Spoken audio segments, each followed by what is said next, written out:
감사합니다. 우리 오늘 함께 나눌 말씀은 요한복음 6장 28절부터 36절까지입니다. 요한복음 6장 28절부터 36절의 말씀입니다. 세 가지의 물음과 예수님의 대답으로 이어져 있는데 우리 한 절씩 교독하시면서 나갑니다. 제가 먼저 28절 읽겠습니다. 그들이 묻되 우리가 어떻게 하여야 하나님의 일을 하오리이까?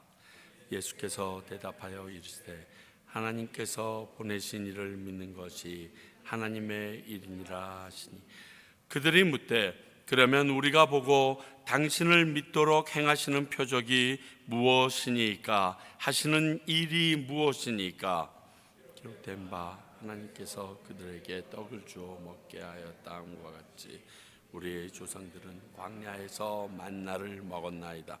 예수께서 이르시되 내가 진실로 진실로 너희에게 이르노니 모세가 너희에게 하늘로부터 떡을 준 것이 아니라 내 아버지께서 너희에게 하늘로부터 참떡을 주시나니 하나님의 떡은 하늘에서 내려 땅의 세상에 있은 것이라. 그들이 이르되 주여 이 떡을 항상 우리에게 주소서. 예수께서 이르시되 나는 생명의 떡이니 내게 오는 자는 결코 줄이지 아니할 터이요 나를 믿는 자는 영원히 목마르지 아니하리라. 함께 읽습니다. 그러나 내가 너에게 이르기를 너희는 나를 보고도 믿지 아니하는도다 하였느니라. 아멘. 오늘 이 말씀은 여러분들께서 잘 아시는 오병이어 물고기 2마리와 보리떡 5개로 5,000명 이상 되는 사람들을 먹이신 그 사건 이후에 예수께 만나 같은 또 다른 표적을 요구하는 유대인들에게 예수님께서 자신이 영원한 생명의 떡임을 선언하시는 내용입니다. 자, 우리 다시 한번 잠깐 살펴봅시다. 이 요한복음 6장이 꽤 오래가네요.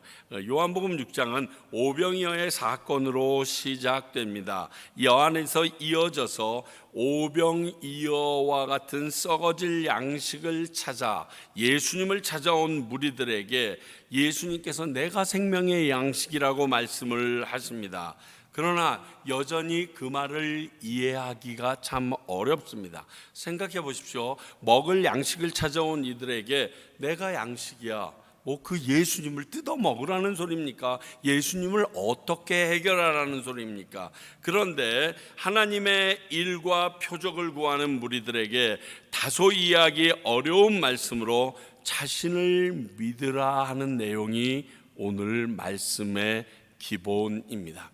어쩌면 지지난주와 이번 주의 말씀이 여러분들께서 예수님을 믿어야 하는 가장 기본적인 원초적인 내용을 설명하고 있습니다. 오늘은 3단락으로 나눠져 있는데 먼저 28절, 29절을 통해서 하나님의 일에 대하여 나누고 있습니다. 어렵게 예수님을 찾아온 이 무리들이 하나님의 일을 하고자 한다라고 질문합니다. 그런 이들에게 하나님께서 보내신 이를 믿는 것이 하나님의 일이라고 대답합니다. 곧 자기 자신, 곧 그리스도요 하나님의 아들로 나를 믿는 것이 하나님의 일이라고 말씀합니다. 과연 이 믿는 것이 하나님의 일, 하나님의 일을 돕는 행위가 되는 건지. 자, 예수님을 그리스도로 믿는 것, 오늘 이들의 질문을 살펴보면요, 이 신약은 다 헬라어로 되어 있기 때문에 오늘 우리가 번역되어져 있는 것에서는 잘 알 수가 없지만 헬라어로 보게 되면 그들이 묻되 하는 28절에서는 우리가 어떻게 하여야 하나님의 일들을 하오리까 하는 복수로 묻고 있습니다. 그런데 예수님께서 대답하실 때 하나님께서 보내신 일을 믿는 것이 하나님의 일이니라 라고 얘기할 때는 단수로 단 한 가지 일이면 된다라고 그들에게 말하고 있습니다. 이것은 너희들이 여러 가지로 하나님의 일을 여기고서 그 일을 하려고 하고 있지만 하나님의 일이라는 건 오직 하나, 나 예수 그리스도를 하나님의 아들로 그분의 보내주신 유일한 구세주로 믿는 것, 이게 하나님의 일이라고 지금 대답하시는 것입니다. 이는 예수님께 질문한 이 무리들이 여전히 예수님을 믿고 있지 못하다는 것을 알려주며 그들이 예수님에게 온 곳 역시 오병이어 때 먹었던 양식, 썩어질 양식을 구하고 있는 존재라는 것을 오늘 말씀은 우리에게 확인해 줍니다. 여기서 우리가 알아야 될 게 있습니다. 예수님을 믿지 않는 사람들, 예수님을 믿지 못하는 사람들은요, 아무리 노력해도 결국 하나님이 원하신 일을 할 수 없다라는 사실입니다. 예수님을 믿지 않는 분들이 하는 일이 아주 고결하지 않은 일이라는 게 아닙니다. 하나님의 일이 될 수 없다라는 겁니다. 어쩌다가 하나님의 일을 돕거나 이루는 존재가 되기는 하지만 하나님 입장에서 볼 때 그들은 내일 곧 하나님의 일을 했다라고 여기지 않으시겠다라는 것입니다. 이게 참 중요한 포인트입니다. 이 사실은 교회에서 하나님의 일을 담당하고 있다는 우리들에게 많은 것을 알려줍니다. 내가 하나님이 나를 구원하실 구세주이며 그분의 말씀이 진리임을 믿지 않고 행하는 모든 행위들로 하나님의 일이 될 수 없다라는 사실을 말씀합니다. 다시 말하면 우리의 믿음의 문제라는 것입니다. 우리에게는 예수님을 하나님이 보내신 분이라고 믿는 이 믿음이 가장 중요합니다. 모든 일은 여기에서 시작되어야 합니다. 오늘 내 믿음은 과연 어떤 믿음인가요? 예수님처럼 하나님과 그분의 말씀을 확실히 굳게 신뢰하는 강한 믿음인가요? 아니면 제자들처럼 늘 의심하고 염려하고 두려움에 사로잡혀서 있는 믿음인가요? 여러분, 제자들은요, 살아계신 예수님을 직접 만나고 그분과 먹고 마시며 살아가고 있는 존재들입니다. 그러나 그들조차도 하나님의 일을 제대로 행하지 못했다는 겁니다. 왜? 예수님을 하나님의 아들로 전적으로 믿지 않았기 때문입니다. 마태복음 17장 20절 이르시되 너희 믿음이 작은 까닭이니라. 진실로 너희에게 이르노니 만일 너희에게 믿음이 겨자씨 한 알만큼만 있어도 이 산을 명하여 여기서 저기로 옮겨지라 하면 옮겨질 것이요 또 너희가 못할 것이 없으리라. 이 말씀은요, 예수님께서 변화산에 올라가 있는 사이에 제자들에게 귀신 들린 자기 아들을 데리고 온 아버지가 있었습니다. 그런데 제자들이 그 귀신을 내어 쫓지 못하고 우왕좌왕하고 있으니까 예수님께서 이 귀신을 내어 쫓으시면서 그 제자들에게 해 주신 말씀입니다. 너희들이 왜 못 쫓았는 줄 알아? 너희 믿음이 작은 까닭이야. 이 말씀을 보게 되면 믿음이 없다라고 한 게 아니라 작다라고 말씀하셨습니다. 이는 믿음이 있기는 있는데 의심과 함께 뒤범벅이 되어서 의심을 이기지 못할 정도의 믿음밖에 없다는 겁니다. 여기에서 겨자씨보다 작은 씨앗이 없을까요? 이 세상에서? 제가 찾아봤어요. 겨자씨보다 작은 씨앗 많습니다. 예를 들어서 담배 씨앗은요 훨씬 더 작더라고요. 근데 이 겨자씨라는 것이 가지고 있는 폭발력 때문에 예수님께서 사용하셨거든요. 이 겨자씨는요, 여러분들 성지순례 갔다 온 분들이 책갈피에 넣으라고 요만한 거 몇 알씩 있는 걸 보여주는데 너무 작은데 이 겨자씨 한 알이 땅에 떨어져서 나무가 되오면 그곳에 많은 새들뿐만이 아니라 사람들도 깃들일 정도로 어마어마한 나무가 됩니다. 근데 담배씨는요 이것보다 더 작지만 아무리 커져도요 요만하고 끝나요. 그냥 나무 잎만 따서 쓸 수밖에 없게 되어져요. 폭발력으로 따질 때는 겨자씨가 더 큰 것입니다.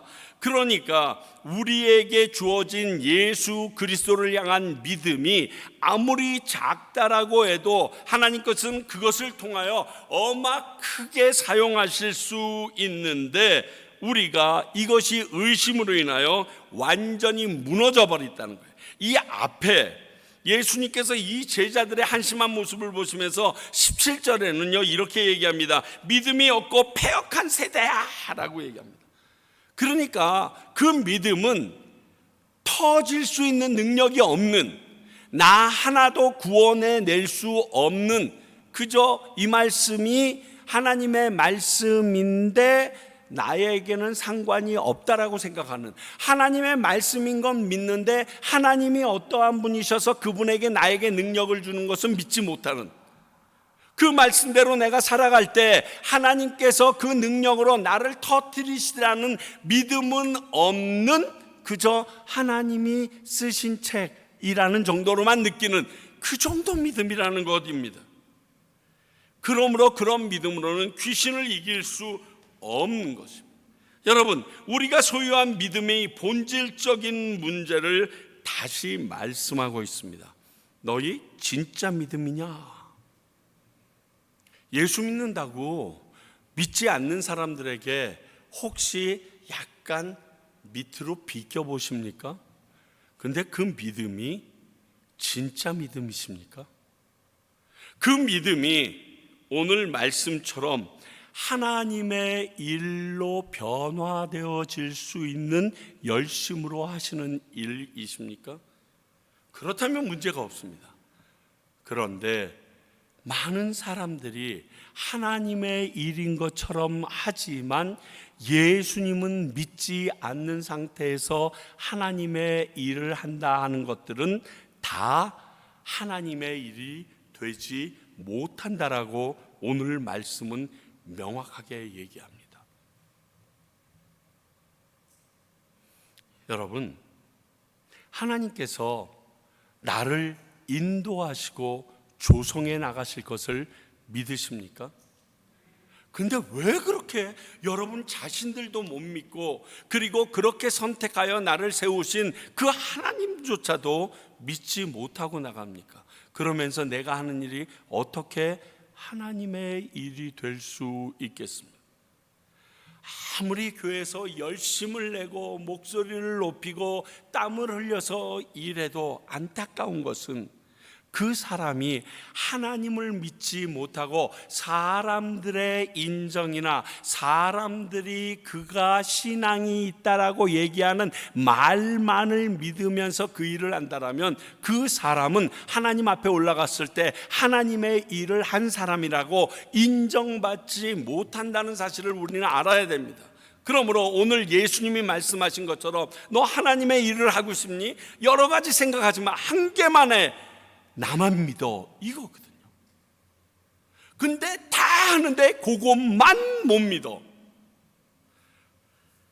사랑하는 성도 여러분, 하나님의 일은요 예수님만 붙들면 됩니다. 우리가 하나님의 일을 하려면 오직 예수님만 믿고 붙들면 됩니다. 그 믿음은 또 어떤 믿음이어야 하냐? 야고보서 2장 22절의 말씀에 있습니다.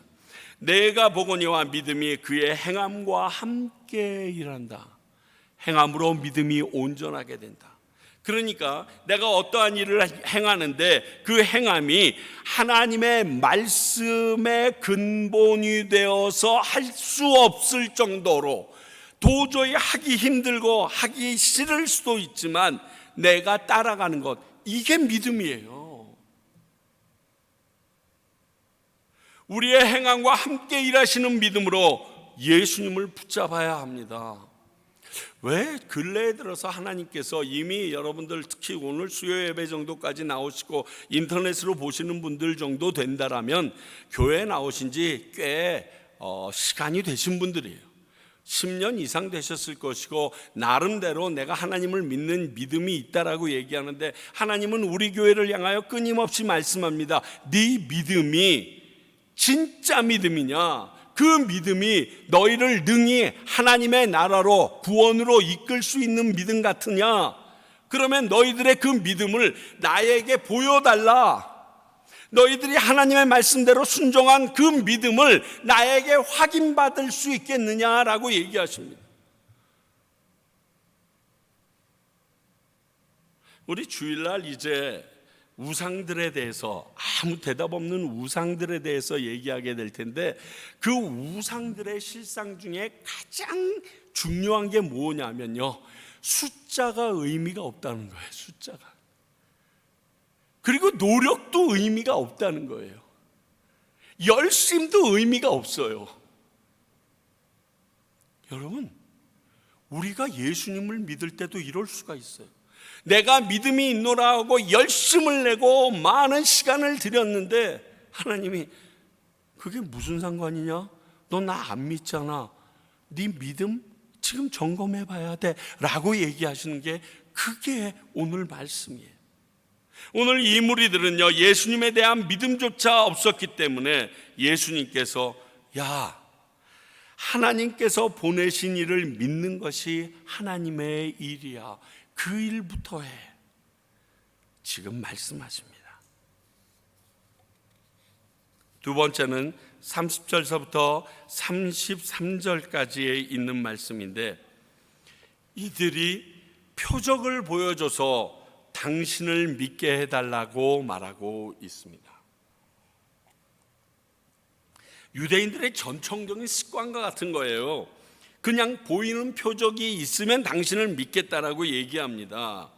그리고 그 기적을 보여줬던 표적이 모세가 있었기 때문에 우리는 모세를 믿고 따르고 있다라고 지금 얘기하고 있습니다.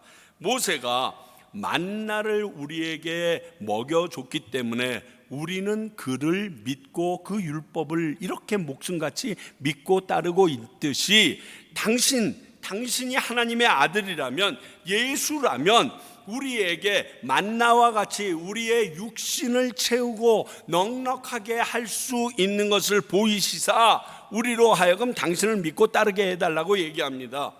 왜냐하면 당시 유대인들의 랍비들은 뭐라고 얘기했냐면, 새로 오실 메시아는 하나님의 아들이신 메시아가 오실 터인데, 그분은 우리를 모세와 같이 40년 동안 먹는데 굶주리지 않게 하였던 그 만나를 우리에게 풍성히 쏟아주시며 우리로 하여금 풍족하게 할 그러한 분이 메시아다라고 얘기하고 있거든요. 그러니까 그것을 믿는 이들이 다시 한번 얘기합니다. 이것을 우리에게 주라고. 근데 예수님은 먼저 정정부터 합니다. 야야야, 너희들 틀렸어. 지금 만나는 모세가 준 게 아니라 하나님이 주신 거야. 모세는 아무것도 못해. 하나님이 하신 일이야. 근데 왜 모세가 했다라고 얘기하니? 하나님이라고 정정해주고, 그리고 하나님이 주신 그 떡은요, 생명을 주는 떡이라고 얘기합니다. 조금 이따 다시 나누겠지만 그냥 만나가 아니었다는 거예요. 그 만나를 통하여 너희에게 약속과 함께 배급되어졌던 것이라고 말해줍니다. 육체의 필요에 대한 만나는 오병이어를 통해서 이미 예수님이 보여주셨어요. 그것도 전날, 올해도 아니야, 바로 전날. 그런데 지금 이 얘기를 합니다. 여러분, 내가 이미 증명 다 했어요. 그리고 그걸 가지고 성인만 5,000명, 약 2만 명 되는 사람들이 물고기 2마리와 보리떡 5개로 배부르게 먹었다라고 써있고, 그리고 남은 것들만 걷어들였는데 아마 생선은 아닐 거예요. 왜? 썩어버릴 테니까. 그래서 그들이 먹는 그 마른 빵만 걷어들인 게 한 12광주리가 남았다고 얘기했단 말이에요. 그것을 보고 경험했는데 또 표적을 보여달라요. 그러면 이 사람들이 표적을 또 보인다고 믿을 것 같으세요?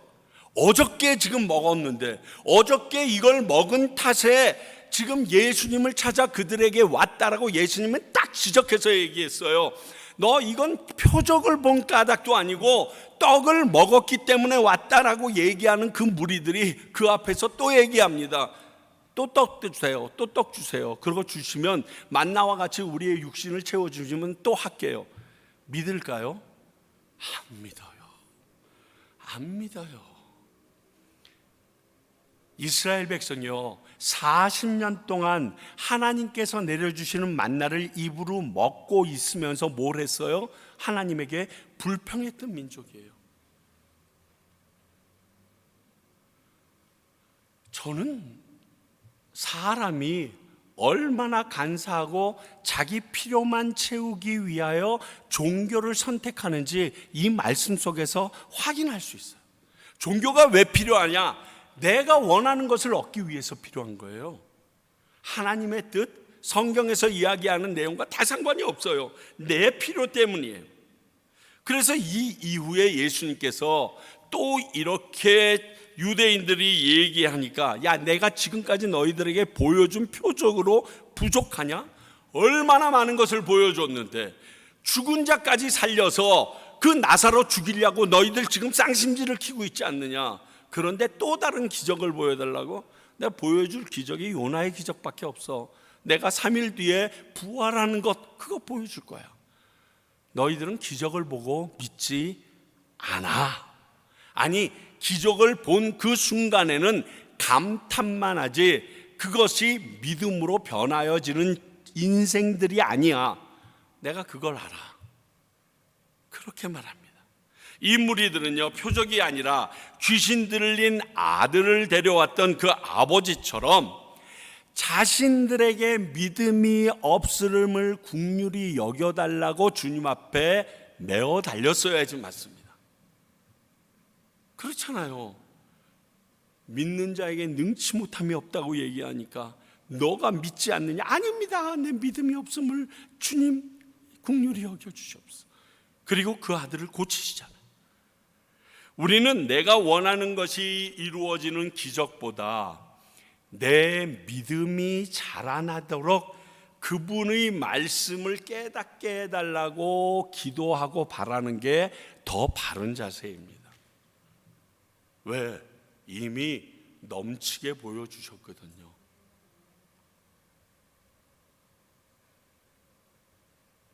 이들은 만나의 의미부터 잘못 알고 있었던 무리들입니다. 사실 이 만나에 대해서도 모세가 직접 이스라엘 백성들, 그것도 40년 동안 유리방황하다가 이제 모압 평지에서 요단강을 앞둔 새로운 제2세대들에게 이 만나에 대한 의미를 정확하게 알려줬습니다. 신명기 8장 3절, 너를 낮추시며 너를 줄이게 하시며 또 너도 알지 못하며 내 조상들도 알지 못하던 만나를 네게 먹이신 것은 사람이 떡으로만 사는 것이 아니요 여호와의 입에서 나오는 모든 말씀으로 사는 줄을 내가 알게 하려 하심이라. 만나를 주신 이유는요, 그들이 40년 동안 먹지 못하여 굶주리려고 하는 것이 아니라 만나를 거둬들이는 그 순간부터, 여러분, 만나를 이틀치를 저장할 수 있어요? 안 돼요. 단 토요일 날에만 이틀치를, 그건 금요일이죠. 안식일 전날에만 이틀치를 거둬들일 수 있어요. 왜? 안식일에는 만나가 안 내리니까. 그 외에는 하루치 이상을 저장해 놓으면 썩어서 벌레가 끓었다고 얘기했어요. 그것을 보여주시면서 내 만나를 주신 이유가 뭔지 알아? 너희들 떡으로만 사는 게 아니라 하나님의 말씀이 너를 살리는 거야 라고 모세도 분명히 얘기해 주셨어요. 근데 참 기가 막힌 거는 자기가 듣고 싶은 것만 듣고 자기가 믿고 싶은 것만 믿고 취사 선택을 해요. 하나님의 말씀을 보면. 사실 설교할 때도 마찬가지예요. 어떤 분들이 어떤 부분에 대해서 질문할 때 보면 지난주일 말씀 드렸는데 이런 생각이 들 때가 있어요. 물론 잊어버리실 수는 있죠. 그런데 가만히 들어보면 지난주일 말씀 중에서도 김 집사님에게 적용할 부분은 자기가 듣고 있더라고요. 그리고 자기한테 적용해야 될 부분은 본인이 그런 말씀도 하셨어요? 이렇게 얘기하더라고요. 여러분, 이미 여호와 하나님이 모세를 통하여 정확하게 얘기했어요. 뿐만이에요, 예수님께서 사탄에게 시험 받으실 때도 이것을 사용하셨다니까요. 내가 필요한 것에 매달려 하나님의 말씀을 보지 못하거나 왜곡하는 것은 성도들이 아주 조심해야 할 것들이에요. 사실 제가 말씀을 전하는 것이 많이 부족합니다. 그래서 궁여지책으로 제가 여러분들에게 소개하는 것이 오시는 강사 목사님들을 여기저기서 모셔서 저희 과테말라 땅에 있는 한인들, 특히 성도님들에게 더 풍요로운 걸 참 먹이려고 노력을 합니다. 그러나 항상 다른 교회에서 이러한 일들이 이루어지니까 거기까지 왔다 갔다 하는 것이 쉽지 않다는 거 저는 100% 압니다. 그럼에도 불구하고 왜 그 일을 계속했느냐? 나 하나님한테 혼나지 않으려고. 하나님, 내 부족한 부분이 있어서 그분의 설교를 듣고 나면 제 설교가 어찌 보면 저 뒷방의 늙은이의 말처럼 들릴 수밖에 없을 정도로 초라해질 수도 있지만, 그래도 내 머릿속에서 내 영성에서 나올 수 없는 말씀이기 때문에 그분까지 모셔다 놓고 제가 저희 성도들, 과테말라에 있는 우리 한인들에게, 성도들에게 최선을 다해서 했습니다 라고 얘기하려고요. 올라갔을 때. 왜? 내 능력은 한계가 있거든요. 그렇게 해서 노력했는데 이 다음에 하늘나라 가서 여러분들이 난 못 들었는데요, 그러면 난 할 말이 없어요 이제 더 이상. 근데 정확한 건 우리 하나님이시거든요. 여러분, 사실 제가 드리는 말씀도요, 듣기에 버거울 정도로 많은 양이고 부담스러운 내용 엄청 많을 거예요. 여러분, 이것을 취사 선택하지 마시고요, 내가 그대로 살지 못해도 아멘하고 받아 놓으세요. 그러면 그 시점에, 그 상황에 이 말씀이 기억나서 여러분들을 보호하고 지키는 능력이 될 거예요. 왜? 내가 경험하니까 그렇더라고요. 내가 이거는 감당할 수 없어. 어떻게 이렇게 힘든 일들을 우리 같은 사람들에게 하라고 해. 내가 평신도인데 뭐 이렇게 얘기하는 거 충분히 이해가 되는데, 하나님께서는 말씀을 평신도에게는 약하게, 이 목사들에게는 세게 고난을 주지 않더라고요. 근데 그때 기억나는 게 하나님의 말씀이면 내가 능히 싸워 이기게 되고요, 그게 기억나지 않으면 자빠지게 되는 거예요. 그래서 그냥 들어놓으시면 성령님께서 여러분들에게 가장 중요한 그 막다른 길 같은 때에 기억나게 하셔서 이 모든 것을 이기게 한다니까요. 내가 필요한 것만 붙잡고 있으시면 그거는 더 이상 기독교가 아니에요.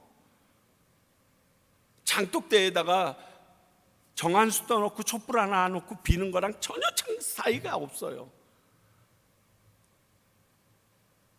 이렇게 잘못된 신앙을 바른 것으로 잘못 알고 표적을 또 요구하며 달려든 무리들이 오늘 예수님 앞에 와 있는 이 무리들의 모습입니다. 우리들의 모습이 주일날 교회 올 때, 수요일날 이렇게 예배에 함께 참석하실 때 그런 모습이 되지 않으시기를 간절히 바랍니다.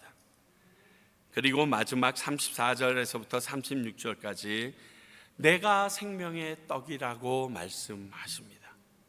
무리들이 요구하시니 예수님께서 자신이 생명을 주는 떡이라고 선언하신 것입니다. 그리고 본인을 먹게 되면, 본인을 믿게 되면 영원히 줄이거나 목마르지 않겠다라고 말씀하십니다. 예수님이 하나님의 아들로 이 땅에 오신 메시아심을 믿는 자들에게 주어지는 축복이라고 말하는 것입니다. 오늘 본문 29절을 보게 돼서로 말하자면, 우리가 하나님의 일을 제대로 하면 이런 역사가 우리 가운데서 전개된다는 거예요.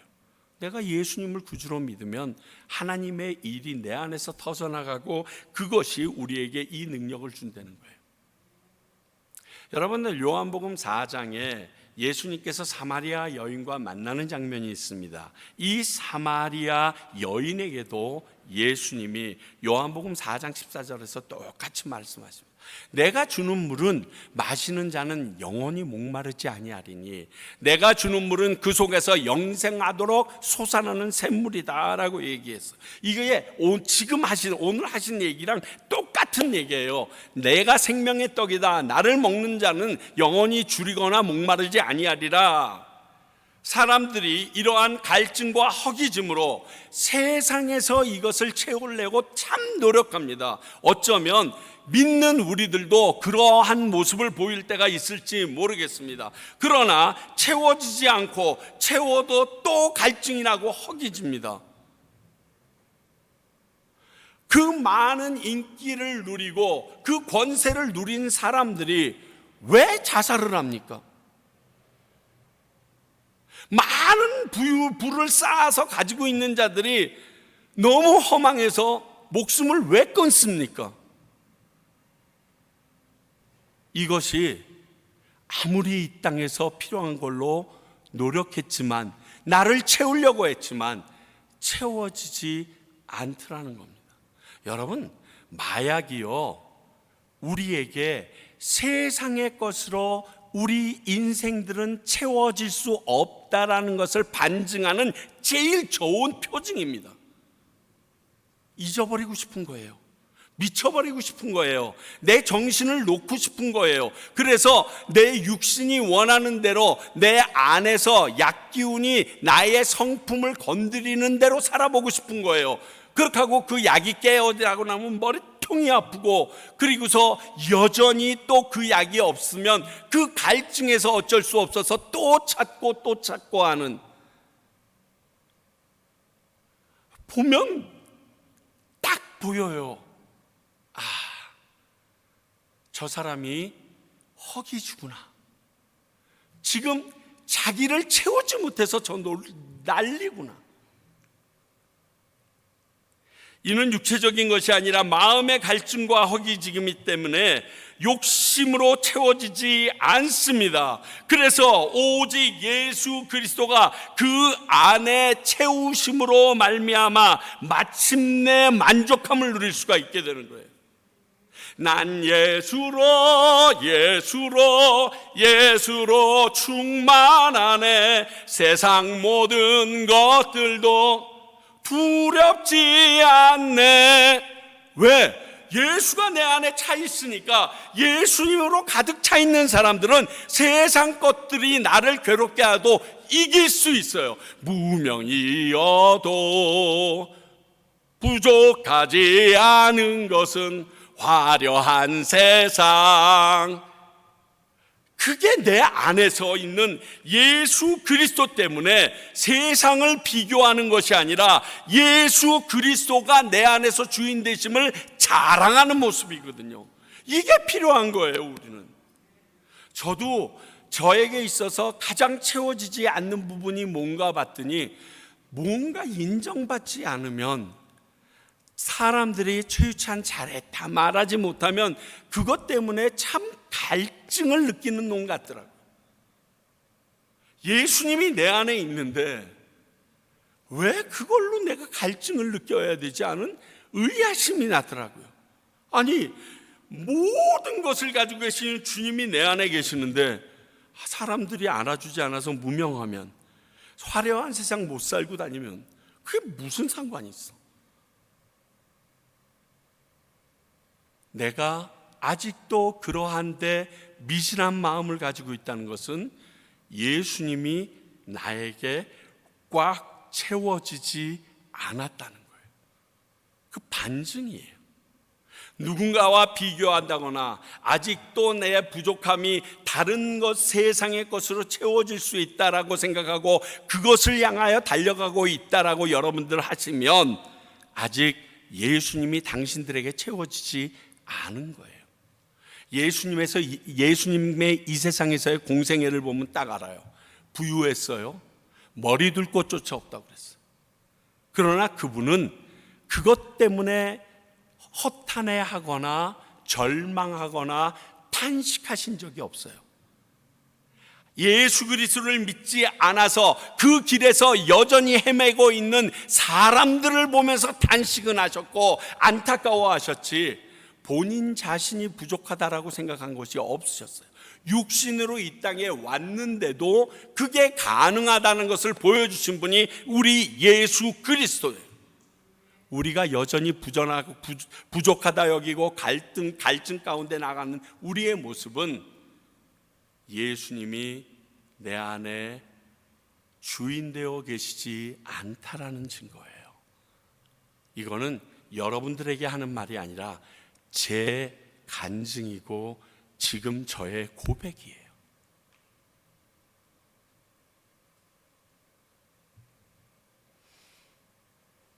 오늘 예수님은 이것을 말하는데 여전히 이 무리들은 오병이어의 음식만 생각하고 있습니다. 그래서 36절에 그래도 믿지 못하는 무리들이다라고 예수님이 말씀합니다.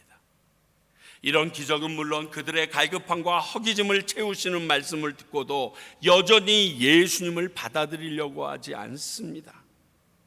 여러분, 이렇게 믿음이 어렵습니다.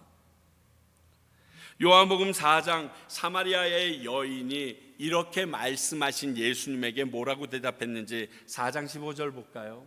여자가 이르되 주여 그런 물을 내게도 주사 첫 번째 목마르지도 않고 두 번째 또 여기 물 길러 오지도 않게 하옵소서. 영생의 생명수를 얘기했는데 내 목적은 여기 사람들이 있는데 나의 창피한 모습을 맨날 숨기기 위하여 대낮에 오는 것도 싫고 목마르지만 않아도 난 여기 안 올 텐데 내 피로만 얘기해요. 예수님이 눈앞에 계신데, 그러나 이 여인이 그 예수님이 메시아라는 것을 깨닫는 순간 그 중요한 물동이를 버려두고 마을로 뛰어들어갑니다. 내가 메시아를 만났다. 나의 이 추악한 창피한 모습을 다 알고 있더라. 나의 수치스러운 모습을 간증하면서까지 사람들을 모아드립니다. 사람들이 그 모습 때문에 모였다가 마지막에 뭐라고 고백합니까? 이제는 네 말이 아니라 우리가 직접 예수를 보고 그를 믿노라.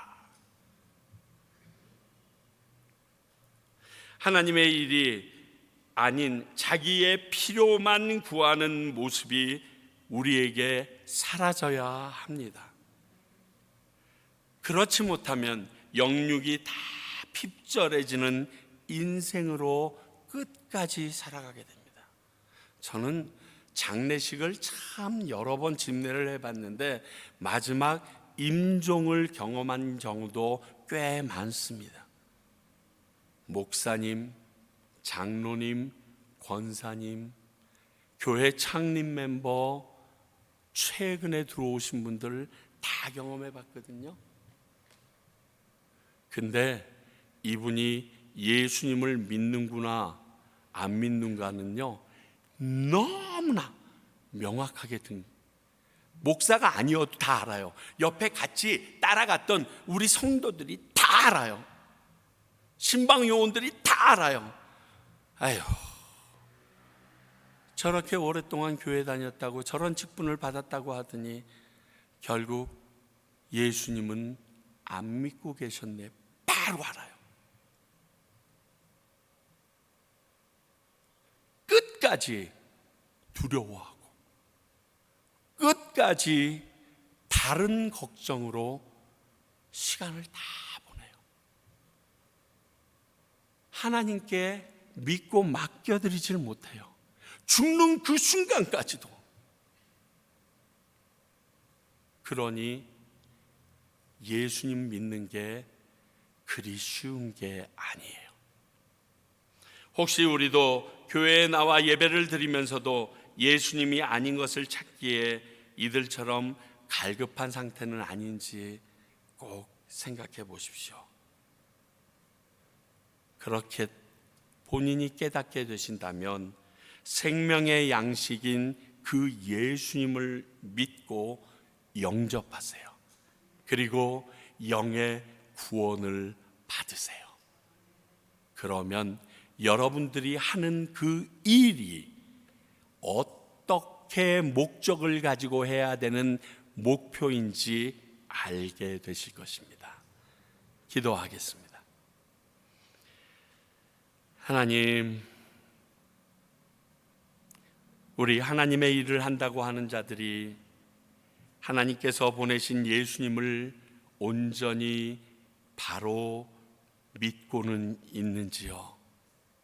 오늘 예수님께서 하나님의 일을 하는 것은 예수님을 믿는 것이라고 말했는데 그 시작부터 되어지지 않은 상태에서 세상 사람들이 느끼고 그리고 생각하는 그 보여지는 것에 만족하고 있지는 않은지요.